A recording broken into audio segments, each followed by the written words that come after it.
नमस्ते दोस्तों, अगर आपको हमारे वीडियो पसंद आते हैं तो कृपया हमारे चैनल को लाइक, शेयर और सब्सक्राइब करना ना भूलें। बहुत साल पहले की बात है। लक्ष्मी नगर में एक बहुत बड़ा जंगल हुआ करता था। उस जंगल में शेर खान नाम का एक शेर रहता था। वह जंगल का राजा था। उसके शासनकाल में जंगल के सभी जानवर सुखी और शांति से रहते थे। यदि जंगल में कोई भी जानवर गलत काम करता तो शेर खान उसे दंड देते थे। वह कमजोर जानवरों की रक्षा भी करते थे। एक दिन शेर खान अपने गुफा के सामने बैठे थे। तभी उसका दोस्त भालू उसके पास आया। फिर दोनों दोस्त मिलकर जंगल और जंगल के जानवरों के बारे में आलोचना करने लगे। मैं इस जंगल का सबसे शक्तिशाली जानवर हूँ। मेरे सामने जंगल का कोई भी जानवर टिक नहीं सकता। क्या कहते हो भालू भाई? ये तो तुमने बिल्कुल ठीक कहा, लेकिन हाथी के सामने तुम बिल्कुल चूहे जैसे दिखते हो। क्या ठीक कहा ना मैंने शेर खान? भालू की बात सुनकर शेर खान बहुत क्रोधित हो गए। भालू, तुम्हारी हिम्मत कैसे हुई मेरे बारे में इस तरह की बातें करने की? तुम्हें पता है तुम किसके सामने बात कर रहे हो? मैं इस जंगल का राजा हूँ। तुम मेरे दोस्त हो, इसीलिए तुम्हारे साथ मैं थोड़ा मजाक कर रहा था। तुम मेरे बात का बुरा मत मानना शेर खान। शेर खान नहीं, महाराज कहो महाराज। मैं इस जंगल का राजा हूँ, इसीलिए बाकी जानवरों की तरह तुम भी मुझे आज से महाराज कह के ही बुलाओगे। लेकिन शेर खान, हम दोनों दोस्त हैं, फिर भी तुम ऐसे क्यों बातें कर रहे हो? दोस्त है नहीं, दोस्त थे। आज से हमारी दोस्ती खत्म। आज के बाद मैं तुमसे कभी बात नहीं करूंगा। दोस्त कहकर मेरे सामने कभी मत आना। चले जाओ यहाँ से। अपने दोस्त का इस व्यवहार से भालू बहुत दुखी हुआ और वह वहां से चला गया। उसी जंगल में गोलू नाम का एक बंदर भी रहता था।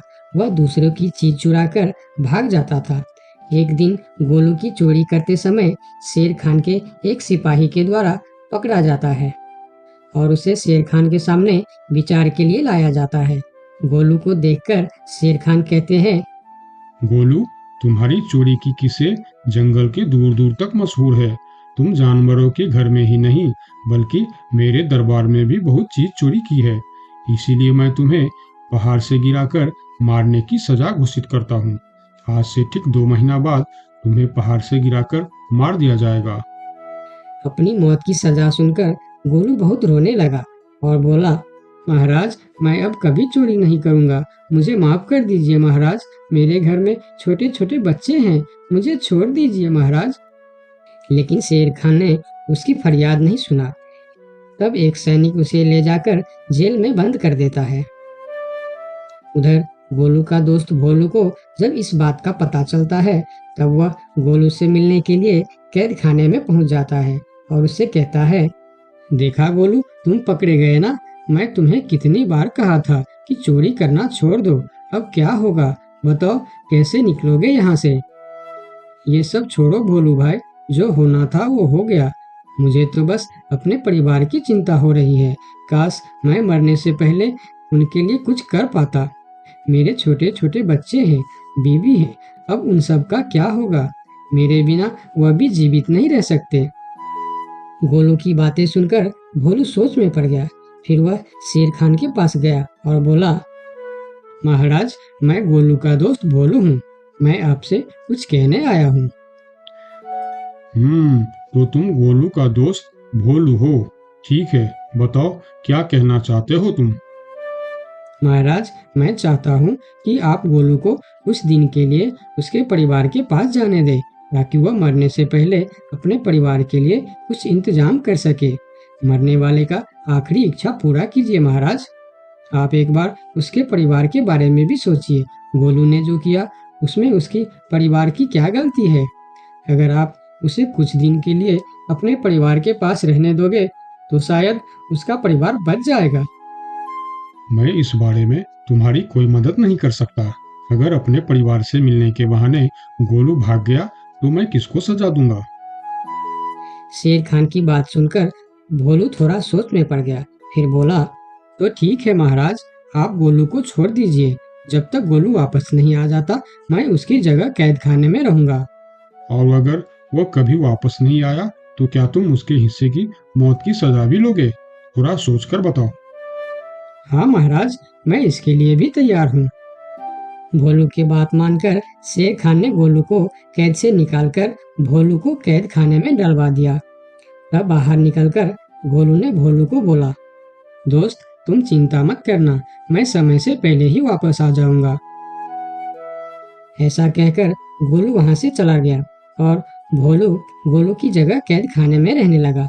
इस तरह बहुत दिन बीत गया, लेकिन गोलू वापस नहीं आया। तब एक दिन शेर खान भोलू के पास आया। देखा बंदर, मैंने कहा था ना गोलू वापस नहीं आएगा। अगर कल सुबह तक गोलू वापस नहीं आया तो शर्त के अनुसार कल शाम के समय तुम्हें पहाड़ से गिरा दिया जाएगा।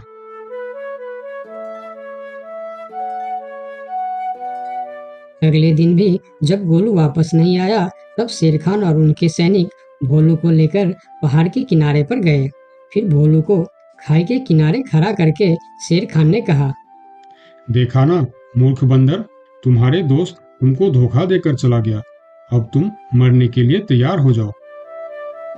लेकिन इस बार भी गोलू नहीं डरा और बोला, कोई बात नहीं महाराज, मैं अपने दोस्त के लिए मरने के लिए भी तैयार हूँ। मैं यह जानकर बहुत खुश हूँ कि मेरा दोस्त अपने परिवार के साथ खुश है। मेरे आगे पीछे और कोई नहीं है, मैं तैयार हूँ महाराज। शेर खान और भोलू के बीच बातचीत चल ही रही थी कि तभी थोड़ी दूर पर गोलू उनके और आता हुआ दिखाई दिया।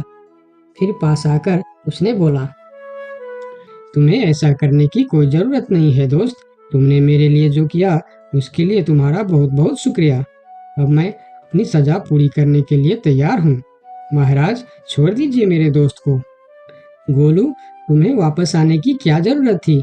मैं यह सजा ले लेता था। तुम्हारे घर में छोटे छोटे बच्चे हैं, बीवी है, उनका क्या होगा? मेरे परिवार में मेरे अलावा और कोई नहीं है, इसीलिए यदि मैं मर भी जाऊं तो मेरे लिए किसी को कोई दुख नहीं होगी। तुम यहाँ से चले जाओ। नहीं दोस्त, गलती मैंने की है, इसीलिए सजा भी मुझे ही मिलनी चाहिए। उन दोनों की दोस्ती को देखकर शेर खान सोचने लगे, ये दोनों अपने दोस्ती के खातिर एक दूसरे के लिए जान देने के लिए तैयार है, और मैं एक छोटी सी बात के लिए अपने सबसे अच्छे मित्र भालू से दोस्ती तोड़ दी। यह मैंने बहुत बड़ा गलती कर दी। मुझे इसका प्रायश्चित करना ही होगा। किसी को मरने की कोई जरूरत नहीं है। तुम दोनों की दोस्ती देखकर मैं गोलू की सजा माफ करता हूँ। और याद रखना गोलू, अगर तुमने फिर से चोरी की तो अगली बार मैं तुम्हारी सजा माफ नहीं कर पाऊंगा। नहीं नहीं महाराज, आज के बाद मैं फिर कभी ऐसा गलती नहीं करूंगा। आज से मैं ईमानदारी से मेहनत करके अपना परिवार चलाऊंगा। आपका बहुत बहुत धन्यवाद महाराज। ठीक है, अब तुम लोग यहाँ से जा सकते हो। उनके जाने के बाद शेर खान सीधा अपने दोस्त भालू के पास गया। भालू मेरा दोस्त, मैं यहाँ तुमसे माफी मांगने के लिए आया हूँ। मैंने जो उस दिन तुम्हारे साथ व्यवहार किया वह बहुत गलत था। मैं बहुत शर्मिंदा हूँ, मुझे माफ कर दो मेरे दोस्त। लेकिन महाराज, आपने तो कहा था। महाराज नहीं, शेर खान बोलो, शेर खान। आज से तुम मुझे महाराज नहीं, शेर खान ही बुलाओगे, क्योंकि दोस्त एक दूसरे के नाम लेकर ही बुलाते हैं। आज से तुम मेरे सबसे अच्छे दोस्त हो। गोलू और भोलू की दोस्ती देखकर शेर खान को अपनी गलती का एहसास हुआ और उसने भालू से माफी मांगी और दोनों फिर से दोस्त बन गए। तो दोस्तों, इस कहानी से हमें यह सीख मिलता है कि कभी कभी दूसरे के अच्छाइयों को देखकर भी हम अच्छा बन जाते हैं। इसीलिए हमें हमेशा अच्छे लोगों के साथ ही दोस्ती रखनी चाहिए और अच्छे अच्छे काम भी करनी चाहिए। आपका बहुत बहुत धन्यवाद।